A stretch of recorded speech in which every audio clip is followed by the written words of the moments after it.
रहो जय बने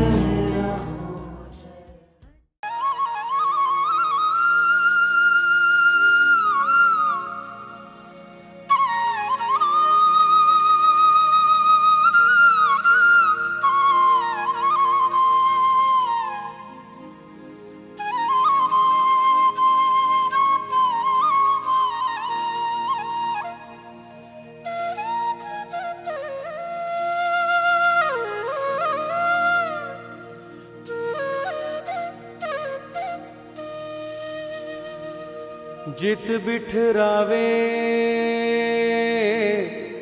तित ही बैठूं,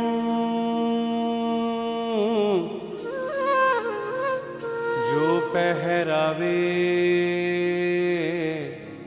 सोई सोई पहरूं। मेरी उनकी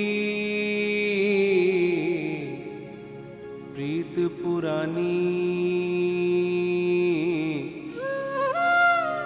बेचे तो बिक जाऊं।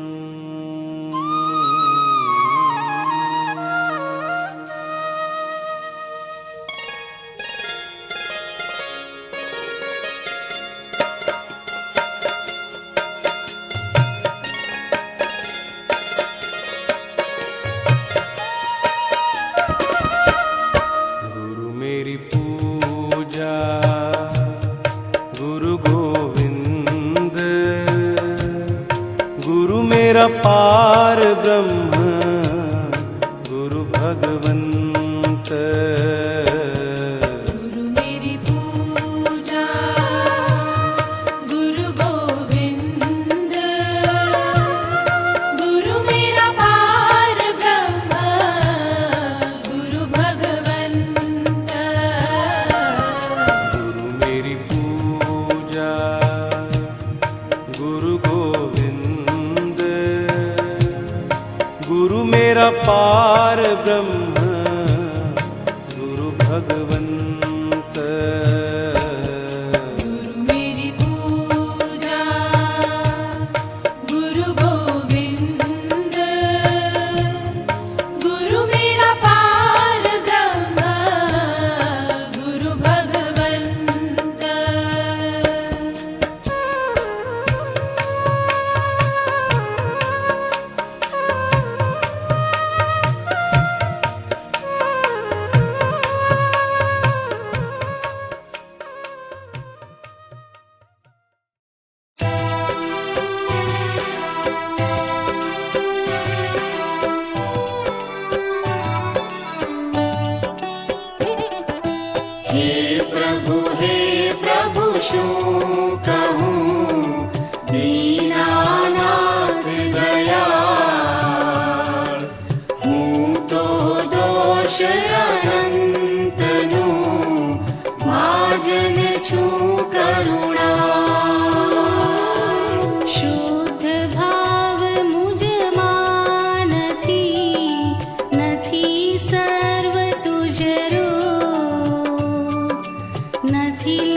Guru Charana Sada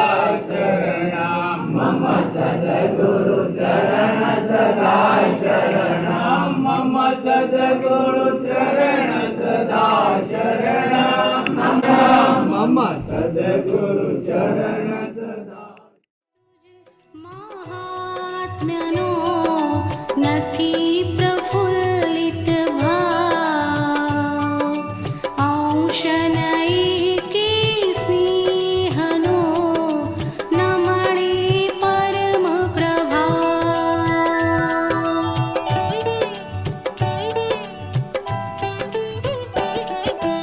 અચળ રૂપ આસક્તિ નહીં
समझो नहीं त्या बंधन शूजा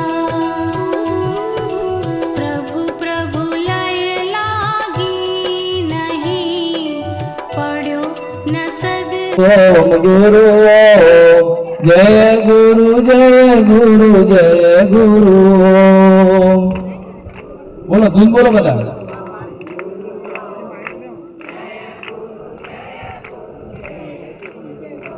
जय गुरु ओम मारू गवाय બધા અંદર આવી જાઓ મંડપમાં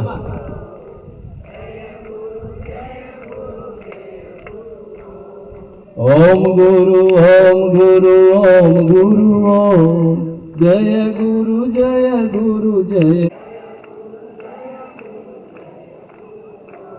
સદગુરુ દેવનો જય.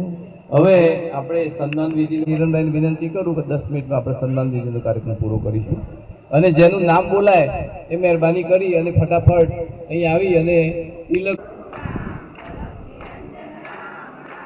ओम राम गुरु राम अलख निरंजन राम राम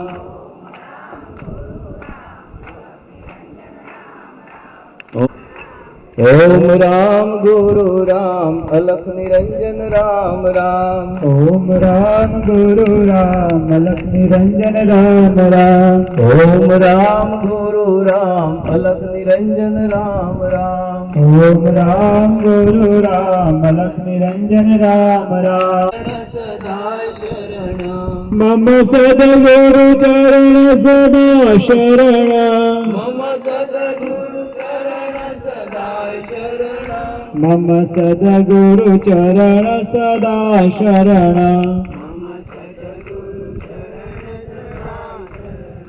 मम सद्गुरु चरण सदा शरण દેવનું જય પરમ કૃપાળુ દેવનું જય શ્રીમાન લાલજી બાપાનું છે.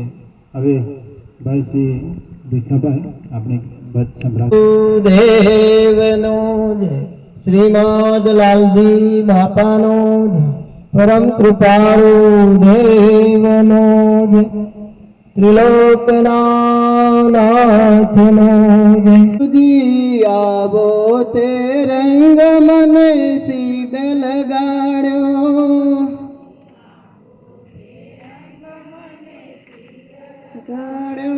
બીજો ચડતો નથી કે રંગ ગુરુરાજ આવો તે રંગ મને સીધ લગાડ્યો બીજો ચડતો નથી કે રંગ ગુરુરાજ આવો તે રંગ મને સીધ લગાડ્યો તમારા દર્શને આવ્યો ને મારું મનડું મોહ્યું તમારા દર્શને આવ્યો ને મારું મનડું મોહ્યું મારી જાગે પૂરવની પ્રીત ગુરુરાજ આવો તે રંગ મને સીધ લગાડ્યો મારી જાગે પૂરવની પ્રીત ગુરુરાજ આવો તે રંગ મને સીધ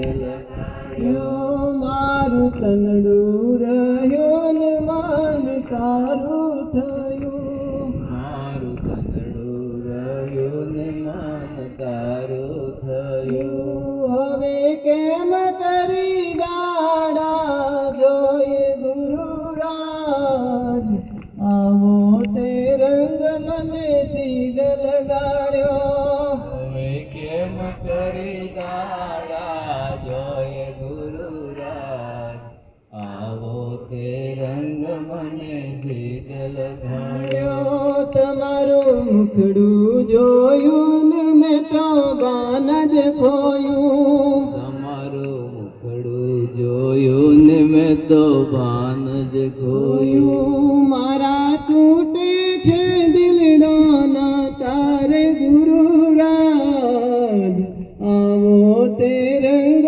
મને સીધ લગાડ્યો મારા તૂટે છે દિલડાના તાર ગુરુરાજ આવો તે રંગ મને શીતલ ગાળ્યો. રંગ છોટ્યો તો છોટી હવે પૂરો કરો. રંગ છોટ્યો તો છોટી હવે પૂરો કરો. હૈયું રહેતું નથી મારે હાથ ગુરુરાજ. આવો તે રંગ મને સીધ લગાડ્યો. હૈયું રહેતો નથી મારે હાથ ગુરુરાજ. આવો તે રંગ મને શીતલ ગાળ્યો. તમે પ્રગટ માર્યા ને સર્વ પાપો ટળ્યા. તમે પ્રગટ મળ્યા ને સર્વ પાપો ટળ્યા. ભાગી જન્મ જનમની ભૂખ ગુરુરાજ. આવો તે રંગ મને સીધ લગાડ્યો. ભાગી જન્મો જનમની ભૂખ ગુરુરાજ. આવો તે રંગ મને સીધ લગાડ્યો. દાસ ઘનશ્યામ રંગાયો તારા રંગમાં. દાસ ઘનશ્યામ રંગાયો તારા રંગમાં. જેનું જીવન ધન્ય બની જાય ગુરુરાજ. આવો તે રંગ મને સીધ લગાડ્યો. જેનું જીવન ધન્ય બની જાય ગુરુરાજ.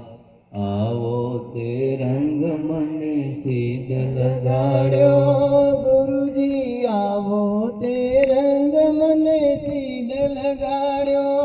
ગુરુજી આવો તે રંગ મને સીધ લગાડ્યો. બીજો ચડતો નથી કે રંગ ગુરુરાજ. આવો તે રંગ મને સીધ લગાડ્યો.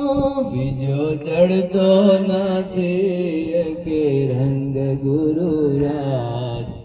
આવો તે રંગ મને સીધ લગાડ્યો. સદગુરુ દેવનો જય.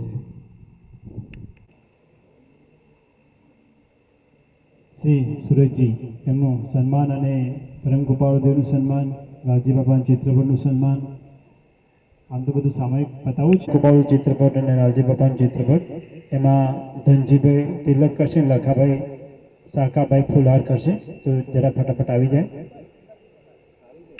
શરણ મમ સદગુરુ ચરણ સદા શરણ. મમ સદગુરુ ચરણ સદા શરણ. મમ સદગુરુ ચરણ સદા શરણ. અને પરમ પૂજ્ય વન્ય શ્રી સુરેશજીનું સન્માન ધનજીભાઈ, નરેશભાઈ, દિનેશભાઈ, ડાયાભાઈ, મગનભાઈ, હરેશભાઈ, જયંતિભાઈ બધા આવી જશે ઉપર. સુરેશજી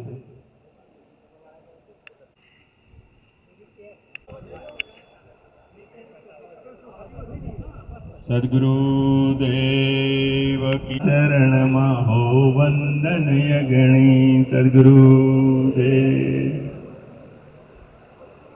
તો આપણે આંગણે પધારેલા શ્રી સદા પ્રણામ. શ્રી સદગુરુ દેવ કી જય. ઓમકારમ બિંદુ ચિત્રોડા મેરાબાઈ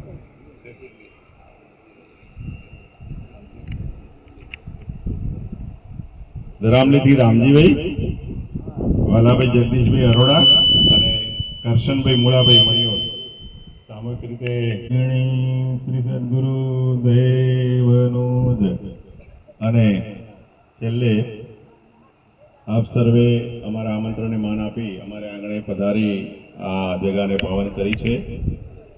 એ બદલ આપ સર્વને પણ સૌને રામ રામ પાઠવી સૌનું સ્વાગત કરવામાં આવે છે. સદગુરુ સંપર્કો કરી ઘણા વાતચીત કરી છેવટે યોગ આવી ગયો ને આજે એ યોગ પ્રમાણે આજે આપણે સત્સંગનો લાભ લેવા માટે બધા એકત્રિત થયા છીએ. આપણા બાવજી કહેતા સામે બેસીને વાત કરતા હતા કે ઘણા જીવો છે કે જે કરવું હોય તે કરી શકતા નથી. ધનજીભાઈનો પરિવાર આપણે શરૂઆતથી આજથી 20 વર્ષથી આપણે બધા જોડે છીએ. ધનજીભાઈને 20-25 વર્ષથી આ પ્રાપ્ત કરી એમના પરિવારને મજૂરી કરીને ભણાવીને આજે બંને દીકરાઓ શિક્ષક બનીને આજે એક સુપરિવાર તરીકે અને આજના સત્સંગનું આયોજન કર્યું છે. આપણે બધા એમનો ખૂબ લાભ લઈએ. સુરેશ પ્રભુજીને વિનંતી અને જણાવવાનું છું આજે અને આવતીકાલે રાત્રે 8 વાગ્યાથી 10 વાગ્યા સુધી પરમ વંદનીય અત્યારે આપણે સંત પધારા છે સુરેશજીનો સરસ સત્સંગ રાખ્યો છે. ત્યાં આપણે ઈડરમાં શિબિર જેવું છે. 2 દિવસ રાત્રે છે 8 થી 10. એટલે દરેક જે આપણા ભાઈઓ બહેનો હોય એ ખાસ બધા ગામેથી પધારે ત્યાં. અને આપણે લાલોડા પાટિયા જે છે કુબેર પ્લાઝા કોમ્પ્લેક્સ એની ઉપરમાં એક એસી હોલ છે ત્યાં રાખ્યું છે રાત્રે 8 થી 10. એટલે અને એનો વિષય છે સુખની શોધ, એનો સબ્જેક્ટ છે વિષય. એટલે દરેકે ખાસ પધારવા વિનંતી છે. રાત્રે 8 વાગ્યાથી 10 વાગે આજે રાત્રે અને કાલે રાત્રે 2 દિવસ છે. તે સૌએ પધારવા ખાસ નંબર વિનંતી.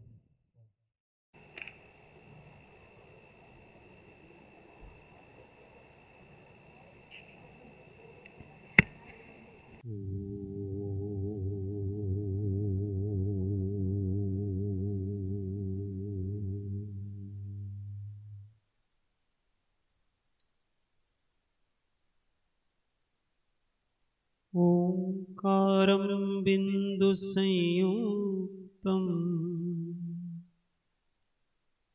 नित्यं ध्यायन्ति योगिनः कामदं मोक्षदं चैव ओंकाराय नमो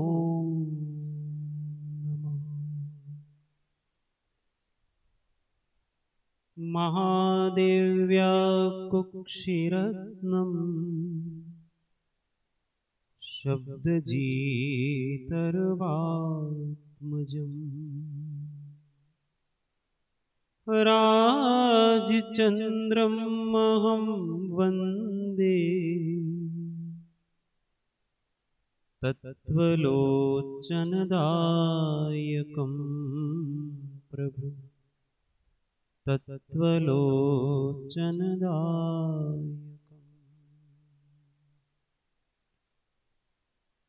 जे स्वरूप समझा विना पाम्यो दुख समझाव्यो ते पद नमो श्री सद्गुरु भगवन् श्री सद्गुरु भगवन् परात्पर गुरुवे नमः परम्पराचार्य गुरुवे नमः परम गुरुवे नमः साक्षात् प्रत्यक्ष सद्गुरुवे नमो नमः। ओ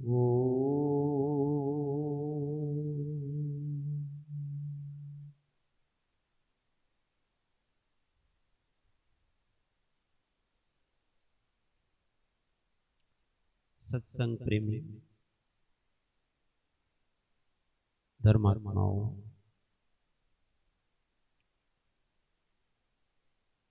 अनंत सिद्धों अरिहंतों आचार्यों उपाध्यायों साधुओं ज्ञानी धर्मात्माओं बधाने वंदन करीने आपणे कंईक आत्मानु कंईक कल्याण थाय एवी वात करीश।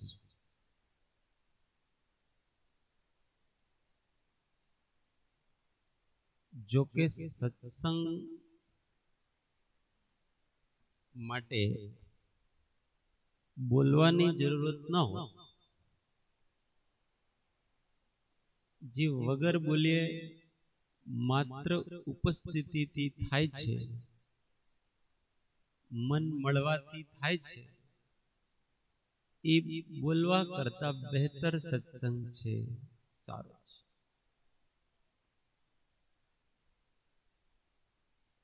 મેં અત્યારે અમારા થોડાક ભાઈઓને કીધું, બલવંતભાઈ ને બધાને, સહદેવભાઈ, કે ભાઈ તમે થોડો છે ને પ્રેમ ઓછો રાખો. ઓછો કરો એટલે મને અહીંયા જરા ઓછું આવવું પડે. તમારા બધાનો પ્રેમ એટલો હોય ને તો એમ ખેંચાઈને આપણે આવવું પડે છે. આ દુનિયામાં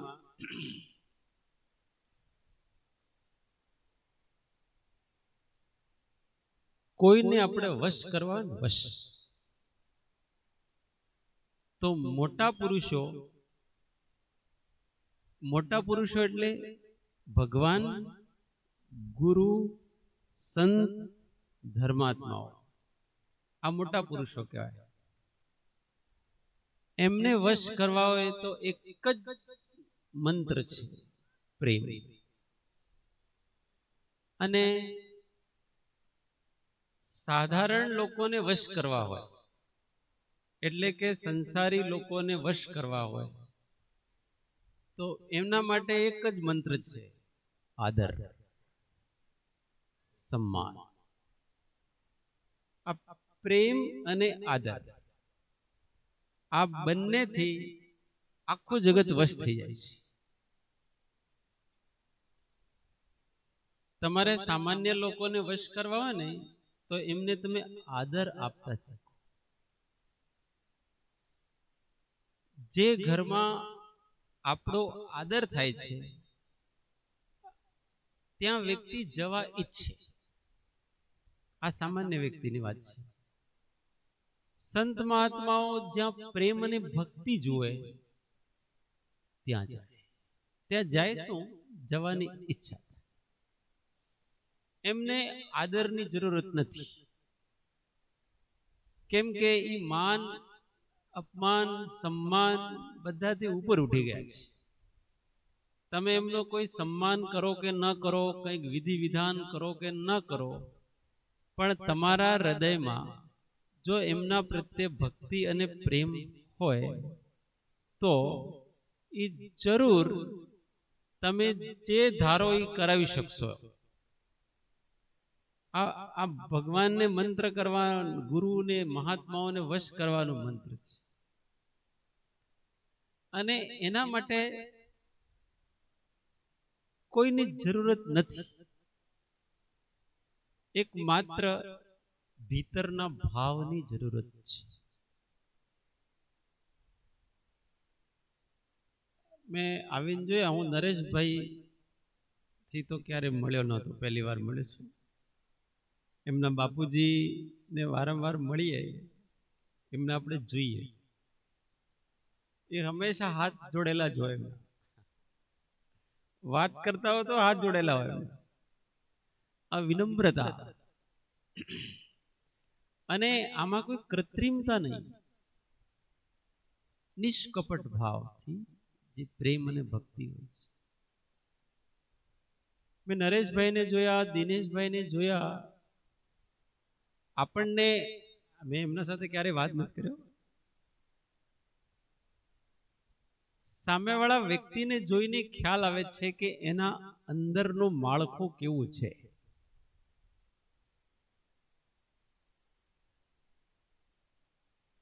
આપણને શા માટે કોઈ કહે તો વાત માનવાની ઈચ્છા થાય?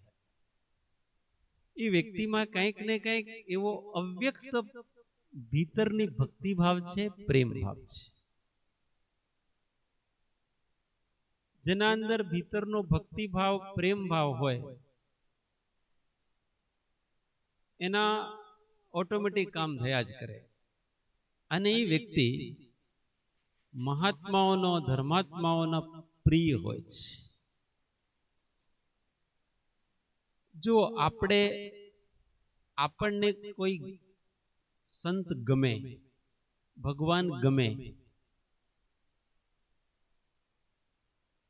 ગુરુઓ ગમે, એ કોઈ મોટી વાત નથી.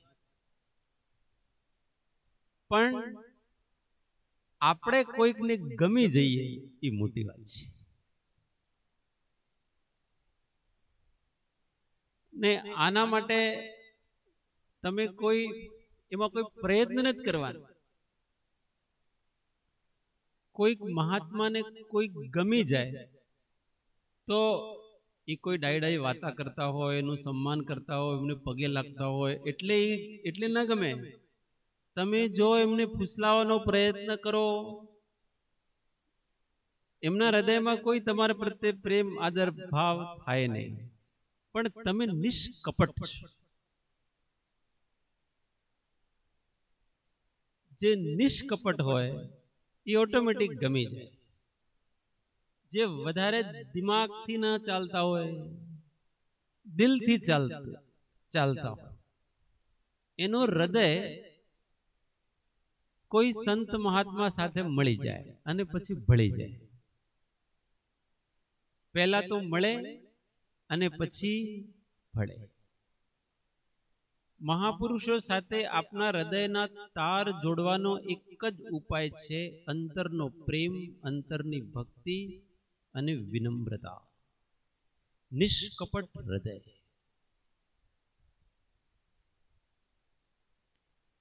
આજના આ પંચમ કળિયુગ કાળમાં આ વસ્તુની સૌથી વધારે અગત્ય છે અને ધીમે ધીમે ઓછી થતી જાય છે. લોકો ચાલાક ચતુર ઘણા થઈ ગયા છે અને જ્ઞાન તો ઘણું વધી ગયું છે, પણ પ્રેમ ભાવ, ભક્તિ ભાવ, વિનમ્રતા,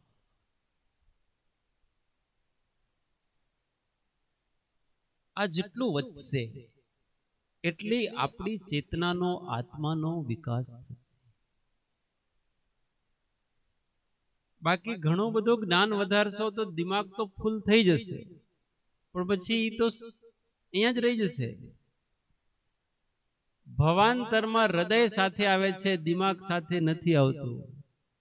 કેમ કે હૃદય છે તે આત્માનો પાર્ટ છે, આત્માનો ભાગ છે, અને દિમાગ છે એ તો જાણકારીઓ છે, એ તો અહીંયા ને અહીંયા રહી જશે.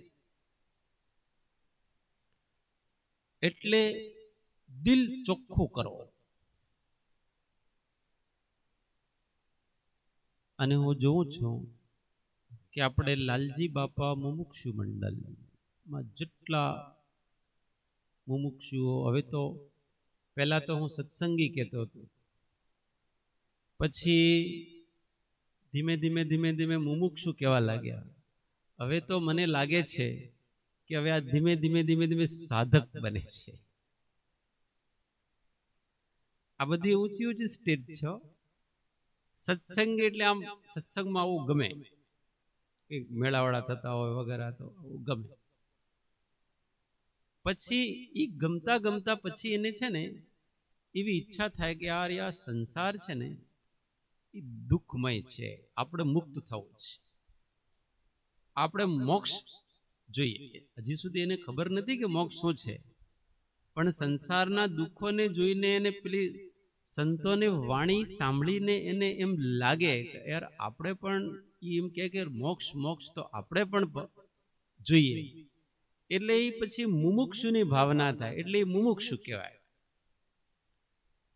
અને પછી જ્યારે એને મોક્ષનું સ્વરૂપ ખ્યાલ આવે, એની પરિપક્વતા વધે, અને પછી એ પોતાની આત્માની શુદ્ધિકરણની પ્રક્રિયા ચાલુ કરે. એટલે જ્ઞાન, ધ્યાન અને તપ દ્વારા સાધના કરે. એ સાધના કરે પછી એ સાધક થઈ જાય છે. આપણે સત્સંગીથી મુમુક્ષુ બનવાનું છે અને મુમુક્ષુથી સાધક થવાનું છે.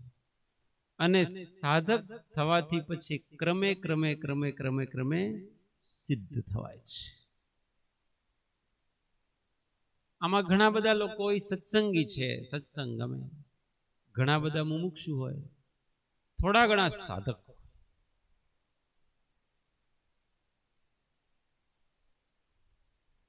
સાધક થવાનો પ્રયત્ન કરો.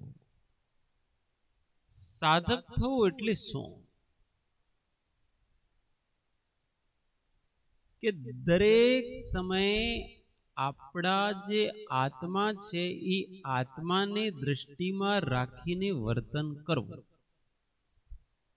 રામજી બાપા કહેતા આત્માને આગળ રાખીને વર્તન.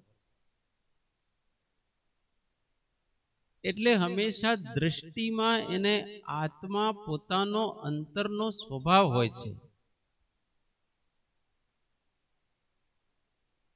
હવે ઉદાહરણથી સમજો. કોઈ આપણા ઉપર ગુસ્સો કરતો હોય, ક્રોધ કરતો હોય, આપણને ગમે નહીં, મન હોય, મનને તો ન જ ગમે. પણ જો તમે આત્માને આગળ રાખો તો આત્માને કોઈ ગમો અણગમો ન હોય, આત્મા એને સ્વીકાર કરી લેશે. કેમ કે આત્માનો સ્વભાવ છે કોઈક સારો હોય કે ખોટો હોય પણ એ જેવો હોય એવો એને સ્વીકાર કરી લે. આ આત્માનો સ્વભાવ છે. આત્મા છે એ સામેવાળા વ્યક્તિના કર્મકૃત વ્યક્તિત્વને જોતો નથી. આત્મા છે એ સામેવાળાની આત્માને જોવે છે, એટલે એના મૂળ વ્યક્તિત્વને જોવે છે. મૂળ રૂપે તમે જુઓ તો અહીંયા બહાર બધામાં વિવિધતા છે, પણ અંદરમાં વિવિધતા નથી. અંદરથી જુઓ તો એ જ આત્મા બધામાં છે. એક કીડીથી લઈને હાથીથી લઈને મનુષ્યથી લઈને બધામાં એ જ પ્રકારનો આત્મા છે. બહારમાં પાપ અને પુણ્ય કર્મને લીધે થોડી થોડી વિવિધતા દેખાય છે. સામાન્ય વ્યક્તિ જે છે, જેની સંસારી દ્રષ્ટિ છે, અજ્ઞાન દ્રષ્ટિ છે, એ બહારના વ્યક્તિત્વને જોવે છે. ભાઈ આ પુરુષ છે, આ સ્ત્રી છે, આ બાળક છે, આ સજ્જન છે, આ દુર્જન છે, આ પાપી છે, આ પુણ્યવાન છે, આ મોટા છે, આ નાના છે, આ સારા છે, આ સારા નથી. આવા પ્રકારના ભેદ જે કરે છે એ સંસારી બહિર્દ્રષ્ટિ લોકો કરે. જે જ્ઞાની ધર્માત્મા હોય એ તો કોઈ આવાદન, હા અહીંયા વંદન કરવાનું છે. કોને અહીંયા વંદન કરીશ તો ગુડ. હા પગે લાગ.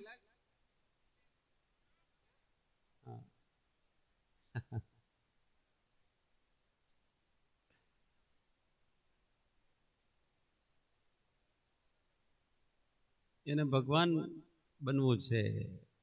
ભગવાન ગમે એટલે ભગવાન જેના તરફ જે જાય જ ગમે ને. આપણને ખબર ન પડે પણ નાની ઉંમરમાં જે જે ઈચ્છાઓ હોય, જે જે ભાવના હોય, મોટા થઈને પછી ધીમે ધીમે બધાનો, નાના મોટા બધાના ભાવોનું સન્માન કરો.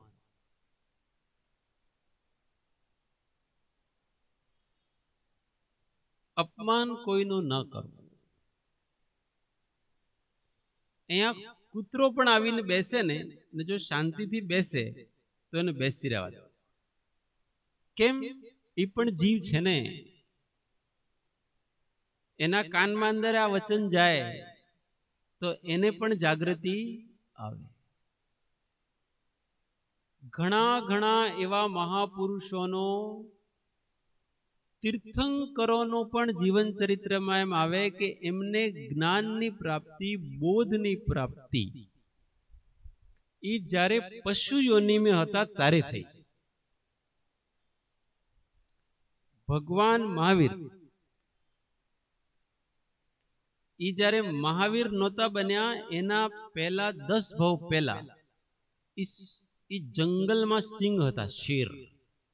શેરના ભાવમાં કોઈ ખોટા કામ કર્યા એટલે આવી ગયા. તો ત્યાં એમણે હિરણ પકડી ખાવા માટે. પાણી પીવા આવ્યું ત્યાં, તો એ હજી તો પંજામાં જ છે. એટલામાં બે મુનિઓ આકાશમાંથી આવ્યા અને એમણે જોયા કે આજે સિંહ છે એ 10 ભાવ પછી તીર્થંકર થવાના છે. એમણે પોતાના જ્ઞાનથી જોઈ લીધું આખું. પછી એને બોધ આપ્યો, એટલે પેલો ને ઈ શેરને બોધ લાગ્યો અને ત્યાં ને ત્યાં એને જ્ઞાન પ્રગટ થયું. શેર પારસનાથ ભગવાન જે 23માં તીર્થંકર, એમને બોધની પ્રાપ્તિ કેવી રીતે થઈ? તો જ્યારે એ હાથીના ભાવમાં હતા, એના 7 ભાવ પહેલા એ હાથી હતા, ત્યારે એમને બોધની પ્રાપ્તિ થઈ. એટલે કોને કેવી રીતે બોધની પ્રાપ્તિ થાય? એકવાર બોધની પ્રાપ્તિ થઈ પછી તમે આ તિર્યંચમાં, નરકમાં, દુર્ગતિમાં ના જાઓ. એ જ્યારે હાથીના ભાવમાં હતા તો એમને ઠંડીના દિવસો હતા. તો હાથી તો ઊભો હતો. પછી કોઈ કારણસર, જો તીર્થંકર કોણ બને, કોઈ કારણસર એમને એક પગ ઉપાડ્યો. થોડી વાર માટે ઊભો તો હાથી, અને યોગાને યોગ ઈ જે પગ ઉપાડ્યો હતો એ જ જગ્યાએ ઈ સસલો આવીને બેસી ગયો. નાનકડો નવજાત, થોડો ખાડા જેવો થઈ ગયો. એટલે એને થોડો આપણે ઠંડી લાગતી હતી ને, એટલે એકદમ આમ કરીને આવીને બેસી ગયો. હવે પેલો હાથી જોયું કે યાર, હું જો પગ નીચે મૂકું તો આ મરી જાય દબાઈ. અને જે પેલો સસલો છે એને એટલી ઠંડી લાગી કે એ ત્યાંથી ઉઠે જ નહીં. એટલે પેલા એ પગ ઉપાડેલો એમને જ ઉભા રહ્યા. એ હાથી 3 પગ ઉપર, કેટલો વજન હોય. સવારથી સાંજ પડી ગઈ પણ પગ ઉપર જ પેલો સસલો જાય જ નહીં. બીજો દિવસ થઈ ગયો, ત્રીજો દિવસ થઈ ગયો, ચોથો દિવસ થઈ ગયો. 7 દિવસ સુધી એ પગ ઉપાડીને, અને 7 દિવસ પછી પેલો સસલો છે એ થોડો ખસ્યો અને એમણે પગ મૂક્યો. પગ મૂકતા જ એ હાથી ચક્કર ખાઈને પડી ગઈ અને ત્યાં જ એનો પ્રાણાંત, એટલે મરી ગયો. હવે જુઓ, એક હાથીના અંદરની દયા, કરુણાનો ભાવ, કે એક સસલા માટે થઈને 7 દિવસ સુધી એમણે જે કષ્ટ સહન કર્યા છે, આવા જ જીવો. એ પછી હાથી મરીને સ્વર્ગમાં ગયો અને પછી તીર્થંકર થયો. આવા જ મોટા મહાપુરુષો બને છે, આવા જ જીવો તીર્થંકર બને છે. આ જગતમાં સૌથી ઉચ્ચ પદમાં કોઈ હોય તો તે તીર્થંકર હોય છે, ભગવાન હોય છે.